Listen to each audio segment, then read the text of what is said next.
It's the first time that the Press Club has held anything like this, and it's the first time we have celebrated the Holy Month of Ramadan. Without further ado, I will ask Mr. Day to come and speak to us.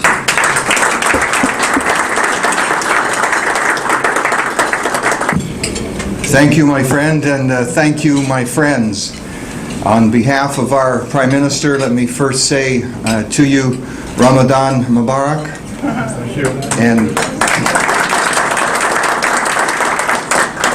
sitting with the ambassador from Indonesia, and congratulations on the election to the Security Council. This is wonderful. And that was achieved on the first ballot.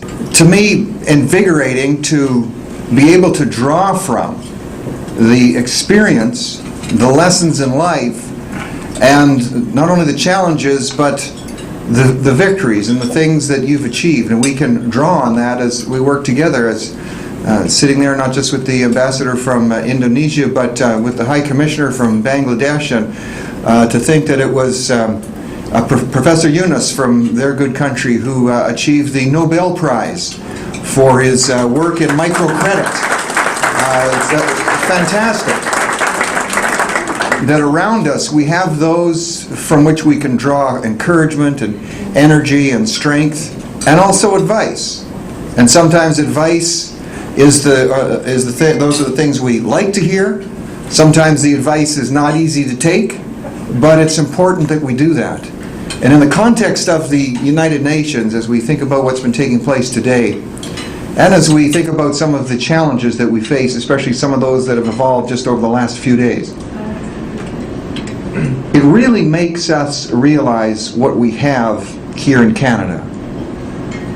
And I was visiting not too long ago in my office from someone from whose country has never known democracy, has never known freedom. And he is a person who's working for that and wants to see that day come for the first time in history where his country can experience that. And he was interested to hear, and sometimes when we think in Canada, for instance, about something like an election,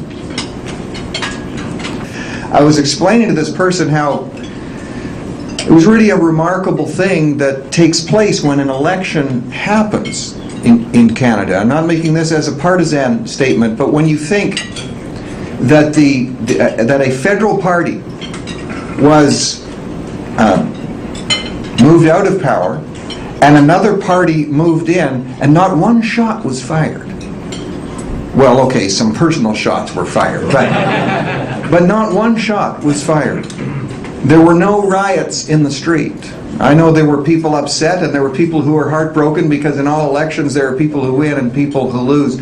But what a remarkable thing when you take that back over the history of humankind. Go back hundreds, go back thousands of years.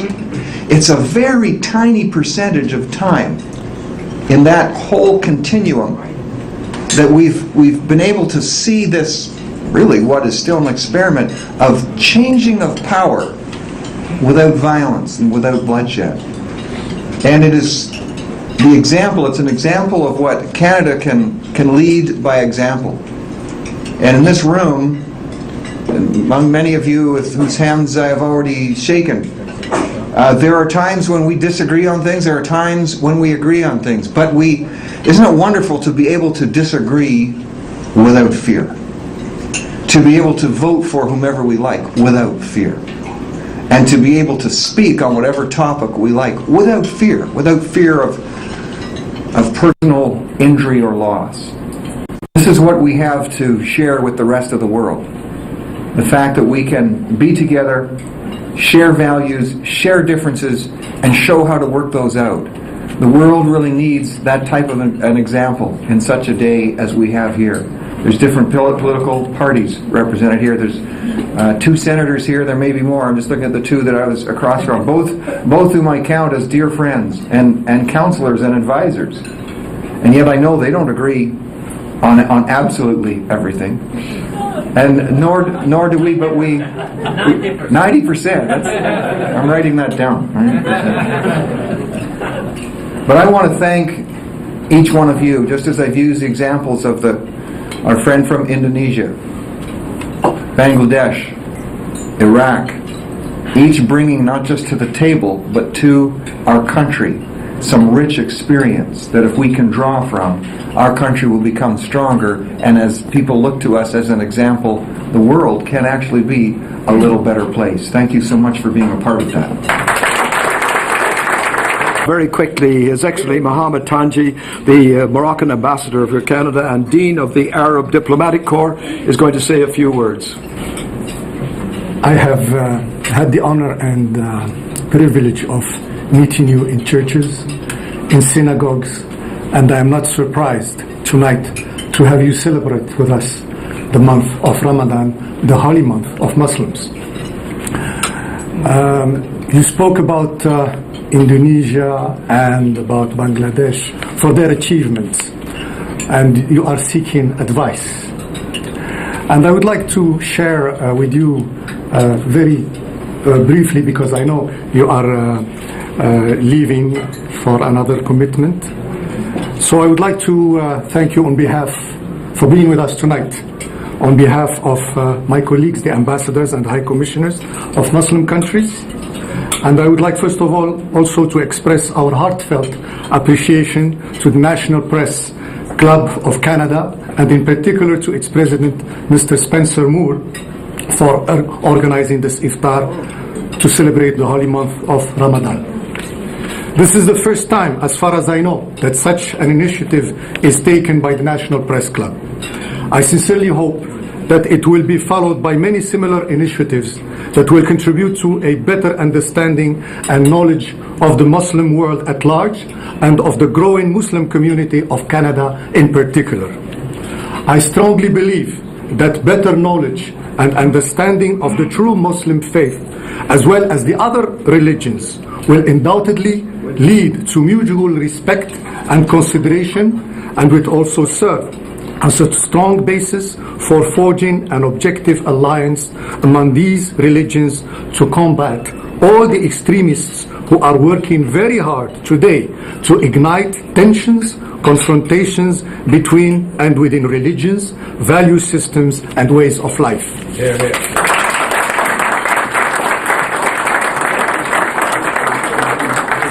Mesdames et messieurs, grâce au Cercle national des journalistes du Canada, nous célébrons ensemble ce soir le mois sacré du Ramadan. Ce mois est sacré à cause des riches enseignements qu'il apporte aux musulmans, mais aussi et surtout du fait que c'est aussi le mois de la communication du Coran, le livre céleste qui sert de référence à la foi musulmane. Une lecture honnête et intelligente de ce livre nous révèle clairement que l'islam est une religion de paix, de solidarité, d'ouverture et de dialogue. Je dirais même que fondamentalement, c'est une religion de l'amour d'autrui. Ladies and gentlemen, to substantiate and illustrate what I have just stated, let me refer just to a few teachings of the Quran. Among the teachings and of this holy book, and those derived from its prophet Muhammad's are, for instance, that a Muslim is not a true Muslim until he wishes to his brothers and sisters what he wishes for himself. That a true Muslim is the one who does not hurt others with his words or with his acts. That the Muslim Ummah or nation is a moderate one among the people of the world. Naturally, these teachings are found in different wording in other holy books. Therefore, it should not be a surprise to all of you who are not of Muslim faith when you read verse 68 of Al-Ma'idah in the Quran, which says that people of the holy books, meaning the Jews and the Christians, are not on the right path until they act in accordance with the Torah and the Bible.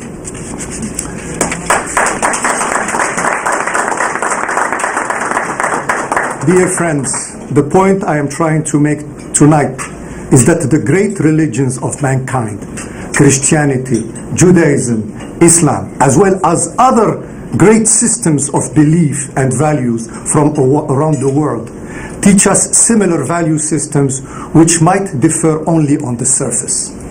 Accordingly, it seems to me that in order to build a better world, a world of security, peace and prosperity for all, we must always look for what we have in common and what can bring us together. Les différences qui peuvent exister entre nous doivent être perçues comme une source d'enrichissement et ne doivent en aucun cas justifier des confrontations. C'est donc, Monsieur le Ministre, sur une note d'espoir, de dialogue, de compréhension et de solidarité entre les religions et les systèmes de valeurs, et surtout d'union face aux extrémismes qui nous menacent tous, que je voudrais conclure mon intervention. Merci encore une fois, Monsieur le Ministre, d'être avec nous ce soir, malgré votre agenda très chargé et vos engagements. Merci au Cercle national des journalistes de nous recevoir avec autant de générosité. Merci à toutes les personnalités ici présentes. Merci de votre aimable attention. Thank you.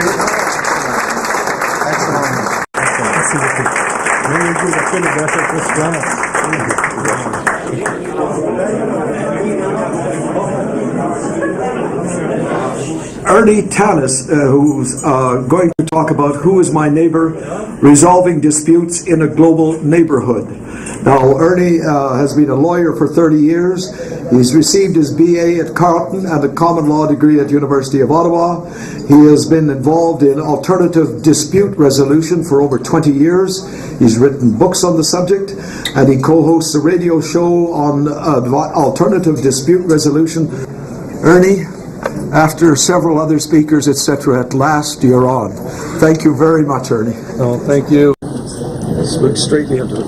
Thank you very much. I was talking to someone. The book launch was in this room. It really brought back good memories. Thank you. I was asked by Eid Balad, thank you very much, Eid, to speak. I said, on what theme? He said, well, make it fit Ramadan. And Ramadan Mubarak to everyone. My beautiful wife, too, and my daughter Shanda's here. I thought of who is my neighbor? And the world is just one big neighborhood. And I was thinking of the word neighbor as my dean of law would say, it's an illuminating glimpse into the obvious. But who is my neighbor, you would remember, is the question the lawyer put to Jesus when he was asked, how do I get into eternal paradise?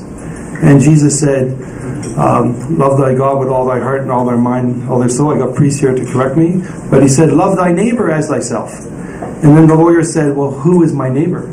Now, Jesus did not define neighbor. He told the story of the Good Samaritan. And that story of the Good Samaritan was found its way into a 1932 case in the House of Lords in England. It's a case called Donoghue and Stevenson. It's the first time in common law history throughout the Commonwealth that a manufacturer was held liable to a consumer because the consumer can only sue the retailer. But Lord Atkins said this about neighbors. The rule that you are to love your neighbor becomes in law, you must not injure your neighbor. You must take reasonable care, his lordship said, to avoid acts or omissions which you can reasonably foresee would be likely to injure your neighbor. Then who in law is my neighbor? The answer seems to be persons who are so closely and directly affected by my act that I ought reasonably to have them in contemplation as being so affected when I am directing my mind to the acts and omissions which are called in question. And then it occurred to me then, who in life is our neighbor? And when we look at each other and we cross nationalities and forget about stereotypes and genealogy and gender and geography